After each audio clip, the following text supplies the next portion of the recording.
emotion because of the war that the Modi government has declared on the poor and on the livelihoods of the people. I rise against the motion because of the war that it has declared on minorities, on truth, on decency, on civility, on democracy, and the rule of law. I rise against the motion because of the war that this government has declared on science and history. And I rise because of the war that it has declared on all our independent regulatory institutions. Let's start with the war on livelihoods and the poor. Palki said that India's economy is doing very well, that unemployment has gone down. Well, the National Statistical Commission in 2018, which is the body which does this, is the government body which does this survey of jobs and livelihoods. When it did its survey in 2018, it found that unemployment rates had gone up to 6.2%, which was unprecedented for the last more than 40 years. It was stopped from publishing that report. That report was allowed to be published only after the 2019 elections were over, causing two of the two independent members of the National Statistical Commission to resign. After that, the government has not even been doing a survey of unemployment rates. It's only an independent organization called the Center for Monitoring the Indian Economy, which does that. And very recently, in April 23, it found that the unemployment rate in India had risen to 8.3%, again the highest ever. And this is despite the fact that the labor participation rate in India has come down dramatically because a very large number of people have just out of frustration stopped looking for jobs. It's not that they don't want jobs, but they have stopped looking for jobs because of the state of the economy. The hunger index, Mr. Dhavle also pointed out, is now India on the hunger index globally is number 107 out of 121 countries, below Pakistan, below Bangladesh, below Sri Lanka, below all the neighboring South Asian countries, and below many African countries. Ms. Palki said that economy is doing very well, the poor are doing very well. This is a clear index of how the poor are doing. The annual incomes of the poorest 20% people of India plunged in 2021 by 53% compared to 2015-2016. In 5 years of the Modi regime, the annual incomes of the poorest 20% plunged 53%. Now, if in this situation, if the GDP is growing, and if it is going to fill only the coffers of people, cronies like Ambani, Adani, what good does it do to the people, to the vast majority of the people? Just to give you one example, recently there was a report that in Gujarat, the Gujarat government is buying electricity from Adani, from the Adani company today at more than 8 rupees per unit, even though the contracted price was, and the price that was being paid till 2021 was 2.83 per unit.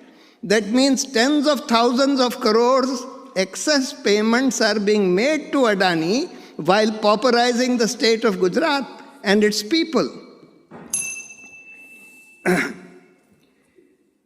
So, this is on the issue of employment and livelihoods and poverty. She said that corruption has been reduced. Now, the anti-corruption institution for which the anti-corruption movement came, the Lokpal, has been just destroyed. Nobody, first they didn't make the Lokpal for 4 years. We had to approach the Supreme Court again and again. On the Supreme Court's prodding, the Lokpal had to be made. And even that Lokpal has been made in such a way that nobody approaches the Lokpal these days. It has no credibility whatsoever. The corruption index in India is now ranked at 85 in the Transparency International Corruption Index, as opposed to number 76 in 2015. Apart from that, there is a war that has been declared on minorities, on truth and decency, on civility, on rule of law, and on democracy. Every day we see lynchings being reported in the media. People, especially minorities, are being beaten up and killed on the streets, sometimes on the ground of beef, sometimes as what is called love jihad, just because a Hindu girl is friendly with a Muslim boy, or just for no reason at all, just because the person is a Muslim. Every day you see reports of Muslims being beaten up just on the streets, shredding the rule of law, and the police just stands by without doing anything about it. There are encounter killings which are being celebrated by state governments. There was this, even though he may have been a criminal, a gentleman called Atiq Ahmed, he was shot in cold blood, virtually in broad daylight, in the gaze of the entire media, and the mainstream media and the chief minister of UP was celebrating, which was something which was clearly a fake encounter, and this has become the order of the day. This is just one example. There are bulldozers which are being used to demolish the houses of people who are accused of some crime. Firstly, they have not been proved to have committed any crime. Secondly, even if they had been proved to have committed a crime, bulldozing their house is not something that you can do. You can't punish their families for a crime that they have committed. And therefore, the rule of law is being demolished under these bulldozers. Arrests of activists, political activists, journalists, human rights activists have become the order of the day on fake trumped-up charges. In the Bhima Koregaon case, some of our finest human rights activists have been put in jail on the basis of clearly fabricated evidence which has been proved to be fabricated, that is, emails inserted into their emails by using this software snooping device called Pegasus. And yet, for 6 years, more than 5 years, they have been languishing in jail without bail, without even the trial having started.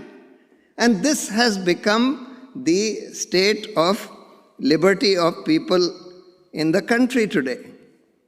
Fake news is being spread rampantly through something called the IT cell, which, as Swati Chaturvedi, a celebrated journalist, had written in her book called I Am a Troll, is being run by no other than the Prime Minister himself, which just propagates all kinds of fake news, hateful news, etc.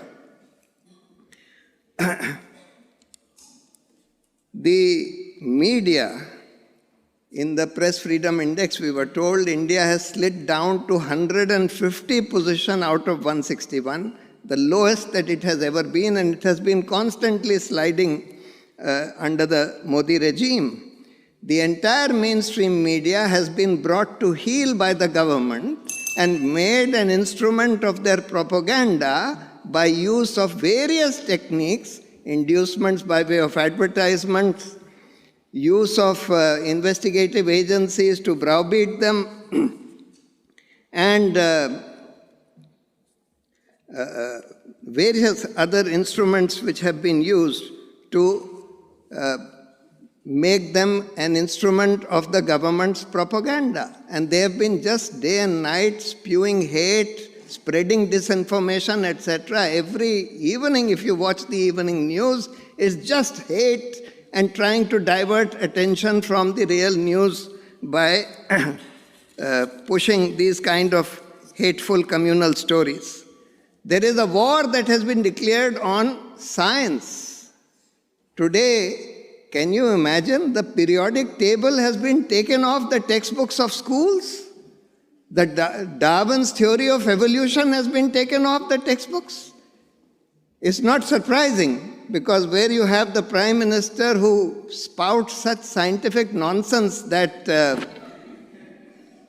it's unimaginable what he says. He says that I saw a fellow who put a vessel on top of a nala, which was a dirty drain, and the gas from the drain was fueling his tea-making thing.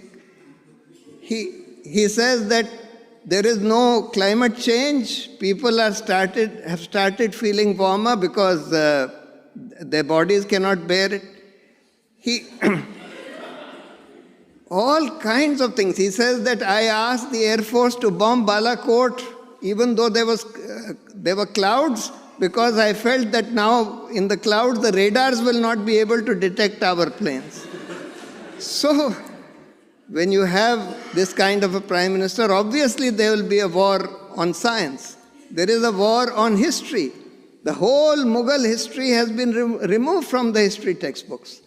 People like Gandhi, Nehru, etc. are being replaced by Savarkar. Savarkar, who was accused for Gandhi's murder, his stories are finding place in the textbooks, and Nehru and Gandhi, etc. are going out of the textbooks.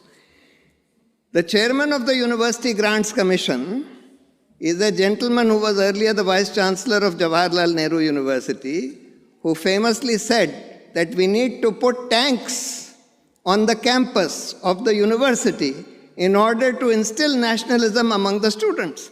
These kind of people have been made head of academic institutions for higher learning. There is a war on institutions. The judiciary, all the independent regulatory institutions, including the judiciary, Parliament, no debate happens, no discussions, laws are just passed in a flash.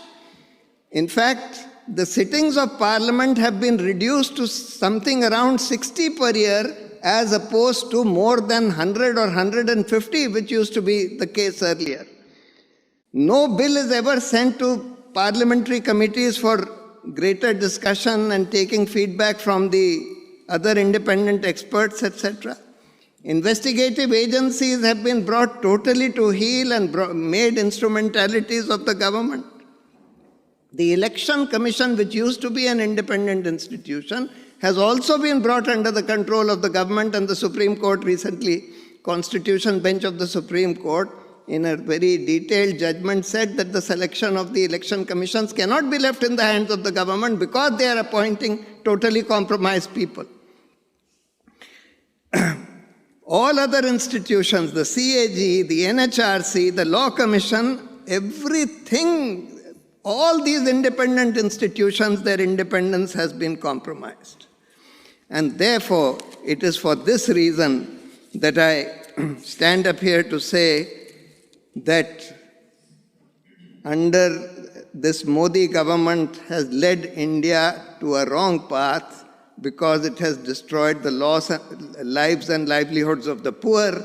It has degraded critical thinking and scientific temper. It has promoted falsehood and hate.